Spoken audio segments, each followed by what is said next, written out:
जब मैंने आपको ये बोला था कि पंजाब में लोग अन्न लेने के लिए लाइंस में होंगे, किसी ने बिलीव नहीं किया था। कहते पंजाब में जहां अन्न उगता है, जहां का अन्न दुनिया को खिलाता है, वहां के लोग कैसे लाइन में खड़े हो सकते हैं? जो आने वाले अगले 10 साल हैं वर्ल्ड के लिए, चाहे वो दुनिया की बेस्ट कंट्री हो, परमेश्वर मुझे दिखा रहा है फूड की शॉर्टेज, बेस्ट कंट्रीज में भी आपको प्रार्थना करनी है अपने हाथों को उठा के। एक भी वर्ड ऐसा नहीं है जो आपको पहले से बताया नहीं गया। आपका नाम फेसबुक पे लिखा है, आपके बच्चे कितने हैं वो भी लिखा है, लेकिन जो चीजें मैं आपको बता रहा हूं ये किसी पे नहीं लिखा। अगले 10 साल जो लीडिंग कंट्रीज हैं, जब लोग ग्रोसरी स्टोर्स पे जाया करेंगे, ऐसे लोग बताया करेंगे कि अच्छा कितने परिवार में मेंबर हैं, इतने, ओके आपको इतना मिलेगा। ये जस्ट स्टार्टिंग होगी, शुरुआत होगी। जो आने वाला समय है जहां पे जब परमेश्वर ने अपनी कलीसिया को लेके जाना और जो बच जाएंगे लोग, उनको बताया जाएगा कि अगर तुमने खाना लेना है तो तुम्हें यीशु मसीह को छोड़ना पड़ेगा, ताकि आने वाले टाइम में लोगों को मालूम होगा कि हमें तैयार रहना है। अभी आपको साल्वेशन इजी मिल रही है, आप मुक्ति प्राप्त करना चाहते हैं, आप आते हैं चर्च में, साल्वेशन ग्रहण करते हैं और चले जाते हैं। आने वाले समय में ऐसा नहीं होगा। यीशु मसीह को ग्रहण करना मतलब अपनी जान को दांव पर लगाना, राशन से दूर रहना, सोशल से दूर रहना, सरकारी चीजों से दूर है। ऐसा आने वाले समय में होगा। और ये एक सिंपल एग्जाम्पल होगी, जो जितने मिरेकल्स आने वाले 10 साल में होंगे, पिछले 2000 साल में नहीं हुए।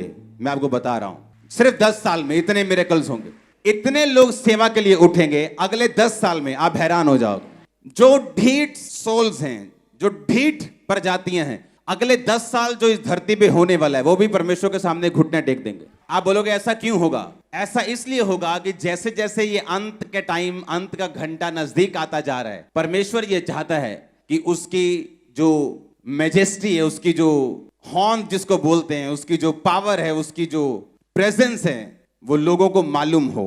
आने वाले 10 साल में हर एक इंडिया का सेलिब्रिटी वचन सुन चुका होगा। हर सेलिब्रिटी, वो प्रभु में आता है नहीं आता है, ये तो हर इंसान का पर्सनल मामला है। आने वाले 10 साल में हर एक सेलिब्रिटी वर्ड सुन चुका होगा, यीशु मसीह को जानता होगा, मिरेकल जानता होगा, पावर जानता होगा, वर्ड जानता होगा। बाकी उसका डिसीजन है वो क्या करता है। आने वाले 10 साल ऐसे मार्वलस होने वाले हैं। जो लोग पवित्रताई में होंगे, जो लोग सेवा करते होंगे, जो लोग परमेश्वर में बड़े और पूरे होंगे, वो चमकना अब छोटा होगा। वो ऐसे मारेंगे लिश्कारा, आंखें बंद कर देंगे लोगों की। आने वाले 10 साल, मैं सिर्फ 10 साल की आपको प्रोफेटिक वर्ड दे रहा हूं।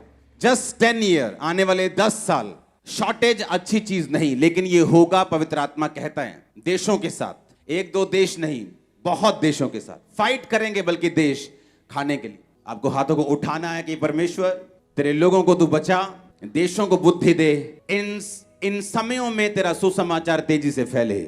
मांगो अपने हाथों को उठा के थैंक यू जीसस बोलते हुए।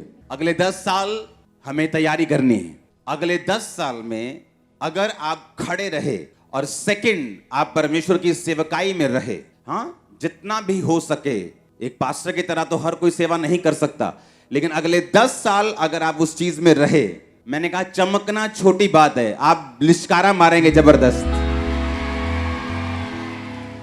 ये जो आप आज देख रहे हो, ये मैंने 15 साल पहले प्रोफेटिक वर्ड दिया था, जो आज आप अपनी आंखों से देख रहे हो। अगर आज आप यहां बैठे हो तो लाखों लोग टीवी पे बैठे हैं मुझे देखने के लिए। मैंने कहा था कि लोग टीवी पर मीटिंग को अटेंड करें, तब पता नहीं था कैसे होगा, इंटरनेट नहीं था तब, विश्वास की प्रोफेसी नहीं थी कि आने वाले समय में ऐसा होगा, तो मैं विश्वास से एक प्रोफेसी करूं। वो एक रियल प्रोफेटिक वर्ड था, बिना टेक्नोलॉजी का सहारा लिए मालूम हुए कि क्या होगा। आने वाले 10 साल में अगर आपने अपने आप को और अपने परिवार को, अपनी लाइफ को, अपने फाइनेंस को डेडिकेट कर दिया परमेश्वर के लिए, इम्पॉसिबल होगा आपको हराना, आपका टूटना, आपका गिरना, झड़ना। अभी लोग आपके साथ अपनी लाइफ को मैं आपको प्रोफेटिक मैसेज दे रहा हूं आज। अभी तो लोग, अन्य जाति लोग आपके साथ अपनी लाइफ को कंपेयर करते हैं, बोलते हैं अच्छा आपके पास तो ये, अच्छा हाँ हमारे पास भी है। पर आने वाले समय में आपकी ब्लेसिंग्स कंपेयर नहीं होंगी उनसे।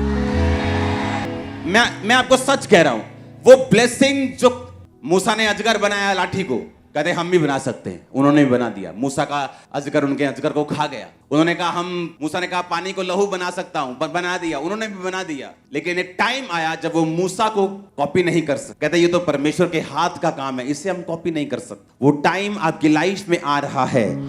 आने वाले 10 सालों में शैतान अपने जो वेपन्स हैं उनको बढ़ाएगा, उसके हथियारों को वो बढ़ाएगा।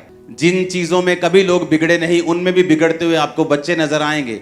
नए नए ड्रग्स, नए नए नशे, नई नई चीजें, नए नए सिस्टम, व्यभिचार एक अलग मोड में, एक अलग लेवल पे आपको नजर आएगा। लेकिन ये अगले 10 साल अगर आपने डेडिकेट कर दिए, अगले 10 साल अगर आपने अपना ध्यान परमेश्वर की ओर रख लिया, अगले 10 साल अगर आपने परमेश्वर को पूरा डेडिकेट कर दिए, दैट्स इट। वो आपके 10 साल आपके वंशों तक नजर आएंगे, वंशों तक, जनरेशंस तक। आप चाहते हैं मैं आपको प्रोफेटिक मैसेज दूं, आप चाहते हैं कि परमेश्वर की आवाज को हम सुने और समझें। आपको जस्ट वो करना है जो बाइबल कहती है। अगर बाइबल कहती है कि तू अगर मेरी सेवा करेगा तो मेरा पिता तेरा आदर करेगा, तो सेवा किसके लिए? क्या परमेश्वर लालची है सेवा का? क्या वो हमारे लिए है? इसको मैं वचन से साबित करूंगा। एस्तर की पुस्तक 4 बाब उसकी 1 से 16 आयत। उसमें लिखा, जब मोर्दके ने जान लिया कि क्या क्या किया गया है, तब मोर्दके वस्त्र फाड़ टाट पहन राख डाल नगर के मध्य जाकर ऊंचे और दुख भरे शब्द से चिल्लाने लगा।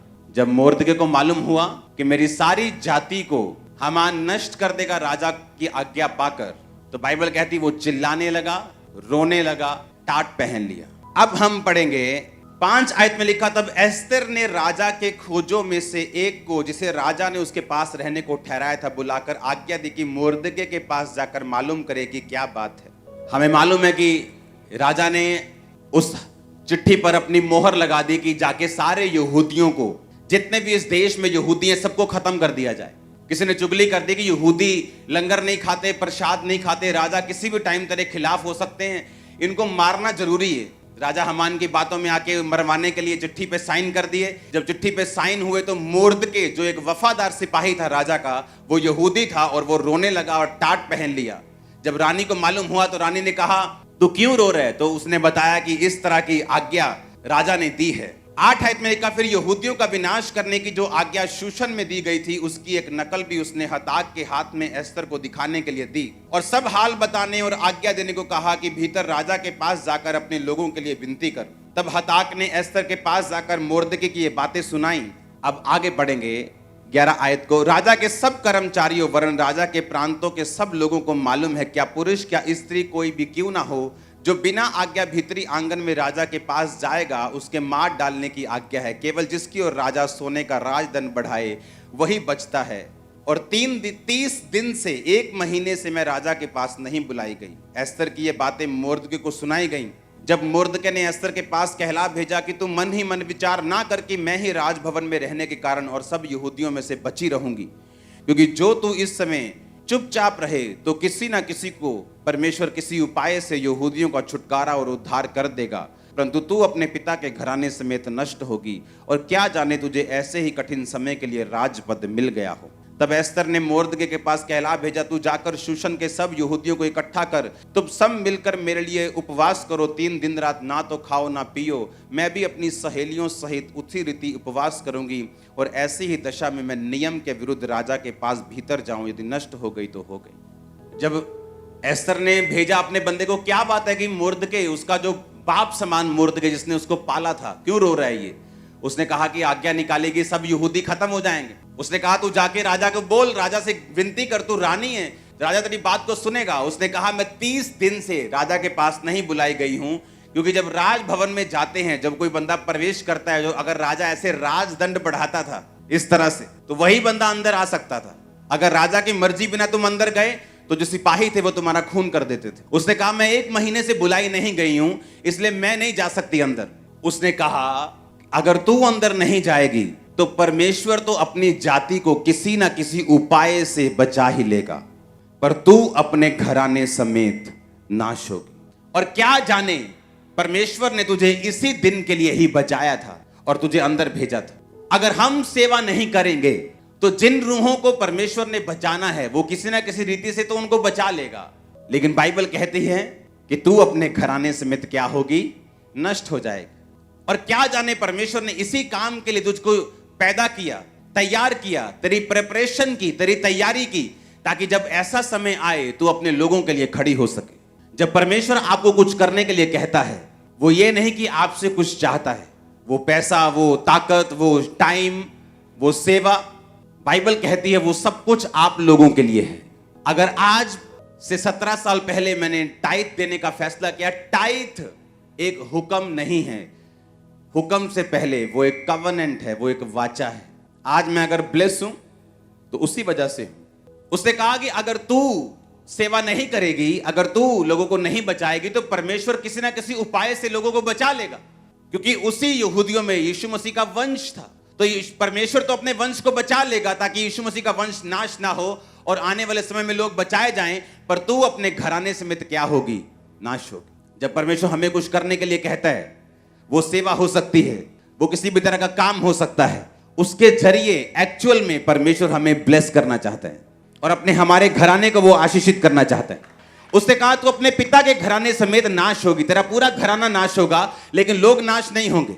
उसने कहा अगर तू बचाई जाना चाहती है, अगर तू चाहती है कि तू बचाई जाए, तेरा घराना बचाया जाए, तो उस समय राजा के पास जा और विनती कर। जब उसने सेवा करने के लिए उसको बोला तो उसने क्या कहा कि आगे बहुत दिक्कतें हैं, मैं राजा के पास बुलाई नहीं गई हूं, मेरी लाइफ का रिस्क है सेवा करने में। तो परमेश्वर ने कहा जो कुछ तू मेरे लिए खोएगा वो कुछ तू पाएगा, जो कुछ तू मेरे लिए छोड़ देगा वो तू पाएगा। अगर तू डर कर मुझे छोड़ देगा तो वो चीजें तू गवा देगा जो तू पाना चाहता है। मैंने आपको स्टोरी बताई थी ऐसे व्यक्ति की जो मेरी लाइफ में था और उसने यीशु मसीह के लिए पहले सब कुछ छोड़ा, फिर बाद में बैकस्लाइड हो गया, फिर यीशु मसीह को छोड़ के सब कुछ पा लिया और आज सब कुछ गवा दिया, माता पिता समेत। अगर परमेश्वर हमें कुछ करने के लिए कहता है तो एक्चुअल में वो हमें सेव कर रहा है, हमें बचा रहे हैं, आपके परिवार को सेव कर रहा है, आपके परिवार को बचा रहा है। उसने कहा मेरी लाइफ को रिस्क है, मैं तो राजा के पास 30 दिन से बुलाई, राजा ने तो मुझे याद भी नहीं किया पिछले 30 दिन से, अगर नियम के खिलाफ जाऊंगी तो मुझे मार देगा राजा। जब आप सेवा करने लगते हैं आपको रुकावटें आती हैं, आप जब परमेश्वर में चलने लगते हैं आपको मुश्किलें आती हैं, थ्रेटनिंग आती हैं, आपको छोड़ने की धमकियां आती हैं, आपको मरने की धमकियां आती हैं, आपको डूबने की धमकियां आती हैं आपको।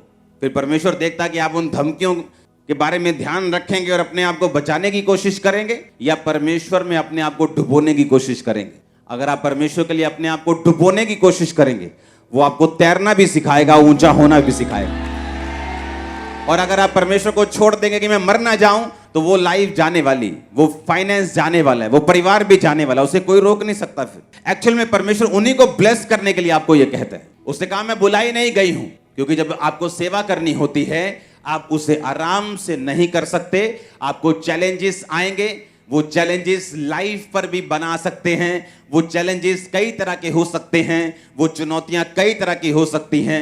लेकिन बाइबल कहती है उसने वो चैलेंज लिया, उसने कहा ठीक है आज से तुम उपवास करो 3 दिन रात के, मैं भी रखती हूं, मैं नियम के खिलाफ जाऊंगी, नियम के क्या करूंगी? खिलाफ जाऊंगी, और फिर मैं जाके राजा को बोलूंगी। और बाइबल कहती है जब उसने परमेश्वर की ताकत का सहारा लिया, नियम के विरुद्ध राजा के पास गई, परमेश्वर ने राजा के दिल में उसके लिए फेवर डाला, वो भी बचाई गई, मोर्दके बचाया गया, यहूदी बचाए गए, पूरी जाति बचाई गई, हामान नाश हुआ, उसका घराना नाश हुआ, जो लोग उनको नाश करना चाहते थे। एक स्टेप परमेश्वर में लिया गया, वो कितनी बड़ी बरकत को पैदा कर सकता है, जस्ट एक स्टेप लिया गया। परमेश्वर ने कहा यहोशू मैं तुझे वो देश जो तेरे सामने है, जो मैंने वायदा किया था अब्राहम से, अपने लोगों से, मूसा से, इस्राएलियों से कि मैं वो देश तुम्हें दूंगा, पर ऐसा कर व्यवस्था की ये पुस्तक तेरे मन से कभी भी उतरने ना पाए, इसको अपने मन में रखना, ना तो दाहिने मुड़ना ना तो बाहिने मुड़ना। आप जानते हैं इस्राएलियों की जो सफलता थी वो यहोशू के व्यक्तिगत संबंध के ऊपर जो उसका परमेश्वर के साथ था उस पर निर्भर करती थी। कितनी गहरी बात है। इस्राएलियों की सफलता यहोशू की पर्सनल लाइफ जो उसकी परमेश्वर के साथ थी उस पर निर्भर करती थी। और लोग बोलते किसी भी चर्च में चले जाओ कोई फर्क नहीं। परमेश्वर ने कहा यहोशू ये लोग जो मेरे हैं मैं उनको कनान में लेके जाऊंगा जहां दूध और शहद की नदियां बहती हैं, पर तू अपने व्यक्तिगत संबंध जो मेरे साथ हैं उन्हें मजबूत कर ले। और तू मेरे साथ अपने संबंध को मजबूत कर, ना तो दाहिने मुड़ना ना बाहिने मुड़ना। और व्यवस्था की ये पुस्तक तेरे मन से कभी उतरे ना, इसको पूरा करना, तेरा मन कच्चा ना हो, हियाब बांधकर दृढ़ हो जा और तू उस देश का अधिकारी जो मैंने इनसे वायदा किया है तू इनको कर देगा। पर तेरे पर्सनल रिलेशनशिप मेरे साथ होने चाहिए। जब आपका पर्सनल रिलेशन परमेश्वर के साथ है, उसका असर आपके परिवार पे होगा, उसका असर आपके फाइनेंस पे होगा, उसका असर आपके रिलेटिव्स पे होगा, आपके मोहल्ले पे होगा, आपके नगर पे होगा। आपको मालूम है कि नहीं? जब आपका रिलेशन परमेश्वर के साथ है, उसका असर सब जगह होगा। परमेश्वर ने कहा, यहोशू, जो पर्सनल रिलेशन तेरा मेरे साथ है, तू इधर नहीं होगा, उधर नहीं होगा, और मैं इस्राएलियों को वही देश दूंगा जो मैंने उनसे वायदा किया है। तू इनकी अगुवाई कर, जैसा मैं मूसा के संग था वैसा मैं तेरे संग रहूंगा। उनकी सफलता इस्राएलियों की यहोशू के व्यक्तिगत संबंध जो उसके परमेश्वर के साथ होने थे उस पर निर्भर करती थी। जितना रास्ता सीधा होगा उतना हम ही सीधा चलेंगे, और जितना हम टेढ़ा मेढ़ा रखेंगे उतना हम ही झुटकोले खाएंगे। परमेश्वर ने कहा, तू उस देश का अधिकारी इनको कर देगा, पर मैं तुझसे कहता हूं, व्यवस्था की पुस्तक से ना दाहिने मुड़ना ना बाहिने मुड़ना, दिन रात अपना ध्यान इन्हीं पे लगाए रखना। जब आप टेस्टिमनीज को देखते हैं, बड़ी बड़ी टेस्टिमनीज को हम देखते हैं, मुझे आज भी याद है छत्तीसगढ़ क्रूसेड पे जब हम गए, तो उस समय जब मैं और मेरी वाइफ हम रूम में हम प्रेयर कर रहे थे और मैं खिड़की के पास बैठा था, और मैं सुबह का बैठा और शाम तक ऐसे ही बैठे रहा। वो देख रही है, यार ये बंदा उठता ही नहीं प्रेयर जो हो गए। सिंगल रूम था ना, तभी बाहर गए थे, तो वैसे तो मैं अपने प्रेयर रूम में होता हूँ। सुबह से लेके शाम तक जब प्रेयर हुई, सुनो मेरी बात, मुझे इंग्लैंड में लोग लेने आए, आपको चलना है, आपको ये मार्केट जाना है, वो जब क्रूसेड हुआ मैं किसी जगह नहीं गया और सीधा वापिस। तो यार ये कैसी लाइफ है। लेकिन जब लोग मिरेकल्स को देखते हैं, कामों को देखते हैं, उन्हें मालूम होता है कि जो अगुए की लाइफ है वो आम लोगों की जैसे नहीं है। अगर वो वैसी ही लाइफ जिएंगे जो आम लोग जी रहे हैं, तो उनकी लाइफ में फिर रिजल्ट भी वैसा ही होगा जैसा आम लोगों की लाइफ में। अगर आपने बड़ा स्टैंड लिया परमेश्वर के लिए तो फल बड़ा है, आपने थोड़ा लिया तो फल थोड़ा है, आपने ज्यादा गुड़ डाला तो चाय मीठी है, नहीं डाला तो फीकी है, तो सीधी बात है। और जब क्रूसेड पे शाम को लोग टेस्टिमनीज दे रहे थे कि मैं पागल था, किसी को रेबीज थी, किसी को कुत्ते की तरह भौंकते थे, बच्चा ऐसा था, रेबीज थी, वो हील हुआ, डिलीवरेंस हुई, हीलिंग हुई, ब्लाइंड ये वो सब, व्हील चेयर्स, तब हमें मालूम होता है कि हमें वो प्राइस पे करना है जो हम देखना चाहते हैं अपनी आंखों से, अपने परिवार को, अपनी फैमिली को, अपने बच्चों को ब्लेस होते हुए, अपने परिवार को कर्ज से निकलते हुए। किसी के जीवन में कर्ज है मौत का, परिवारों में मौत होती जा रही, फाइनेंशियल ट्रबल का कि जितना मर्जी कर लो फाइनेंस में कभी ब्लेसिंग नहीं। इन कर्सेस से आपको एक ही चीज आजाद कर सकती है, आपका स्टैंड, आपका व्यक्तिगत संबंध परमेश्वर के साथ जो आपको रखना होगा। परमेश्वर ने कहा, वो सारे देश में तुम्हें देने के लिए तैयार हूं, वो सारे वायदे में पूरा करने के लिए तैयार हूं, पर तू मेरी व्यवस्था से कभी भी इधर उधर मत होना और दिन रात इस पर ध्यान देना। इस तेरे मुंह से निकला करें, अपने मन से इन्हें उतरने मत देना, दिन रात इन्हें बोलना, हियाब बांधना यानी दृढ़ होना, यानी कि तुम हिलना मत, डरना मत, घबराना मत। मुसीबतें परीक्षाएं आएंगी लेकिन तुम इधर उधर मत होना। वो सब देश, सब वायदे जो मैंने तुमसे किए हैं मैं तुमको दे दूंगा, अपने व्यक्तिगत संबंधों को मेरे साथ पूरा रखना। हमें लगता है हमारी वाइफ प्रार्थना कर रही है, हमें जरूरत नहीं प्रेयर की, मैं तो बिजी हूं, मैं तो जी कंस्ट्रक्शन का काम करता हूं, दिन रात वहीं रहता हूं, पर मेरी वाइफ प्रार्थना करती है। मैं आपको पहले बता चुका हूं कि जेंट्स की प्रार्थना लेडीज से ज्यादा होनी चाहिए घर में, क्योंकि परमेश्वर ने आपको अगुआ ठहराया। जब अगुवाई अंधा है तो घर कहां जाएगा? अगर अगुवाई अंधा है तो बाइबल कहती है अंधा अंधे को रास्ता नहीं दिखा सकता, दोनों गड्ढे में गिरेंगे। वाइफ प्रार्थना करेगी वो घर को संभाल पाएगी, वाइफ प्रार्थना करेगी ऐसी चीजों को देख पाएगी जो सही नहीं, उसके बच्चों में, उसके पति के, उसके फाइनेंस के, उसके घर में, उन चीजों को वो ठीक कर पाएगी। हस्बैंड प्रार्थना करेगा, परमेश्वर उसकी अगुवाई करेगा आगे बढ़ने में, ग्रो करने में, वो चीजें हासिल करने में जिसके लिए परमेश्वर ने उसे बुलाया है। अगर हम बोलते हैं हम तो जेंट्स हैं, मैं तो जब ये चर्च शुरू होने से पहले जब मीटिंग्स देखता था तो जेंट्स लोग वर्शिप में तालियां तक नहीं बजाते थे, ऐसे बैठते थे सामने अनॉइंटेड वर्शिपर पूरा जोर लगा रहा है और पूरा आगे गड्डी पई है पंजाबी के अंदर, और बंदे देख रहे हैं हाँ बहुत बढ़िया, एक कदी गजल होर सुनाओ। लेकिन अगर आप अब देखेंगे वर्शिप करते हैं पंजाब में, सब एक समान, लेडीज जेंट सब झूम के नाच के। परमेश्वर ने कहा तेरे व्यक्तिगत संबंध मेरे साथ कैसे, और यही डिपेंड करता है कि तू उन वायदों को पूरा ले पाएगा कि नहीं जो मैंने तेरे साथ किए हैं। वो सारे वायदे मैं तेरी लाइफ में पूरा करूंगा जो इम्पॉसिबल है, वो तेरे परिवार का हो, तेरे फ्यूचर का हो, तेरी लाइफ का हो, तेरे कैरियर का हो, तेरे फाइनेंस का हो, पर तेरे मेरे साथ व्यक्तिगत संबंध कैसे हैं। या तो आप परमेश्वर को अपना प्रथम स्थान दे दो, या सिगरेट को दे दो, या टीवी को दे दो, या शराब को दे दो, या तंबाकू को दे दो, या व्यभिचार को दे दो, या फेसबुक को दे दो, या परमेश्वर को दे दो, तो या यूट्यूब को दे दो, या सारा दिन मोबाइल में लगे रहो, या परमेश्वर के साथ बातें करने में लगे रहो। जितना हम परमेश्वर के करीब जाएंगे उतना वो हमारे लिए हेवन ओपन कर देगा। जितना हम परमेश्वर के करीब जाएंगे उतना हमारी आईज ओपन होंगी और वो देख पाएंगे जो पहले देख नहीं पा रहे थे। एक व्यक्ति आज स्पिरिचुअल हो सकता है और कल शरीर में हो सकता है। अभी स्पिरिचुअल हो सकता है, 1 घंटे बाद वो शरीर में भी हो सकता है। ये फाइट है जिसे हमने लड़ना है। आमीन। इस फाइट को लड़ना है और जीतना है। अपने लिए जीतना है, परिवार के लिए जीतना है, देश के लिए जीतना है। अगर हम ब्लेस होंगे तो सब ब्लेस होंगे। अगर आप ब्लेस होंगे तो हमारा घराना बचाया जाएगा। तू बच, तेरा घराना बचाया जाएगा, परमेश्वर ने कहा। उसने कहा अगर तू परमेश्वर के लिए कुछ नहीं करेगी तो तू अपने घराने समेत नाश हो जाएगी, लेकिन परमेश्वर किसी तरीके से अपनी जाति को बचा लेगा, लेकिन तेरा कुछ नहीं होगा। जब परमेश्वर आपको बोलता है ये नहीं करना, वो नहीं करना, ये करना है, वो करना है, तो इसका मकसद परमेश्वर नहीं, इसका मकसद आप लोग ही हैं। इसका मकसद आपका परिवार ही है। इसका मकसद आपका फाइनेंस, आपका फ्यूचर, जिसे परमेश्वर देखना चाहता है एक लेवल पे, वो ही है। व्यक्तिगत संबंधों को मजबूत करने के लिए, तौबा करने के लिए। आमीन। तौबा करने के लिए। खुदाबंद मैं तौबा करता हूं, अपने संबंधों को तेरे साथ मजबूत करता हूं। लाइफ में मौसम आते हैं, बारिश आती, तूफान आता है, सर्दी गर्मी। स्पिरिचुअल लाइफ में मौसम आ सकते हैं जहां आपको लगता है खुदाबंद काम कर रहा है बहुत अधिक, 1 मिनट में सुन रहा है, सुबह प्रार्थना कर रहा हूं, शाम को सुन रहा है। ऐसा मौसम भी आएगा जब आपको लगेगा कि परमेश्वर बिल्कुल सुन नहीं रहा, वो कहाँ है, मेरी लाइफ में काम क्यों नहीं हो रहा। हर मौसम में आपको खुदा के साथ वफादार रहना होगा, अपनी वफादारी साबित करनी होगी, फेथफुलनेस साबित करनी होगी। उसने कहा अगर मैं किसी को पुत्र बनाता हूं तो कोड़े लगाता हूं। अगर तेरे कोड़े नहीं लगे, तेरी परख नहीं हुई, तो तू अभी जायज संतान नहीं। उसने कहा नाजायज संतानों की कोई परख नहीं करता, लेकिन जायज संतानों की परख होती है। अगर तेरी परख हो रही है तो थैंक्स कर। अगर वो पुत्र बनाता है तो कोड़े भी लगाता है। आपको अपनी फेथफुलनेस साबित करनी, अपनी वफादारी साबित करनी, परमेश्वर के साथ चलना है।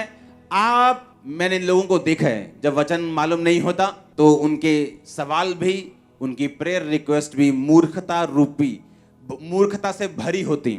खुद शराब पीते, आकर बोलेंगे मेरी वाइफ की हीलिंग के लिए प्रार्थना करना। खुद बाहर औरत रखी होगी, आगे बोलेंगे मेरे फाइनेंस के लिए आप प्रेयर करना। ऐसे लोग मैंने देखे हैं खुदा की सेवा में। व्यभिचार किया, बीमार हो गए, आगे बोलेंगे मुझे थायराइड है, मेरे लिए प्रेयर करना। और लोग बोलेंगे यार तो अगर पास्टर्स की आंखें खुली ना हो वो गिर जाते हैं हमेशा, मालूम। उनको लगता है सब तरफ बीमारियां ही बीमारियां हैं, पर वो उसका कारण नहीं ढूंढ पाते। मैं ऐसे लोगों को जानता हूं, मैंने निकाले हैं चर्च से। पहले व्यभिचार किया, उसके बाद हमें प्रॉब्लम है। मैं कभी भी टीम मेंबर्स के लिए ऐसे प्रार्थना नहीं करता हूं। मुझे मालूम है तुम हीलिंग अनॉइंटिंग के नीचे हो। अगर ग्रेस तुम्हारे ऊपर होगी वो नजर आ जाएगी। अगर तुमने इतने साल कुछ सीखा होगा तो वो नजर आएगा। लेकिन अगर तुम गुनाह में फंसे हो तो मैं कुछ नहीं कर सकता। उसने कहा अगर तू कुछ नहीं करेगी तो परमेश्वर तो कहीं ना कहीं से काम कर देगा, पर तू अपने घराने समेत नाश होगी। इसलिए उसने कहा तू बच, तेरा घराना बचाया जाएगा। इसलिए मैंने जब परमेश्वर को ग्रहण किया, खुदा ने मुझे बुलाया, उसने मुझे ढूंढा, तो मैंने अपने परिवार को प्रीच नहीं किया। मैं परमेश्वर में चला, खुद बचा, मेरा परिवार बचाया गया। क्योंकि वचन से बाहर होकर आप कुछ नहीं कर सकते। अगर उसने कहा तू बच, तेरा घराना बचाया जाएगा, तेरा फाइनेंस बचाया जाएगा, तेरे बच्चे बचाए जाएंगे, माता पिता बचाए जाएंगे, तेरा सारा हाउस होल्ड, उसमें फाइनेंस भी आता है, उसमें सेहत भी आती, उसमें परिवार भी आता है, वाइफ भी आती है, हस्बैंड भी आता है, सब आते हैं, वो बचाए जाएंगे अगर तू बचाया जाएगा तो। उसने इसलिए आपको बनाया था कि आप उसके साथ संबंध को स्थापित कर सकें। आने वाले समय में, आने वाले कुछ हफ्तों में इस अनॉइंटिंग को हम और गर्म होता हुआ देखेंगे। अभी वो टाइम आ चुका है, वो टाइम आ चुका है।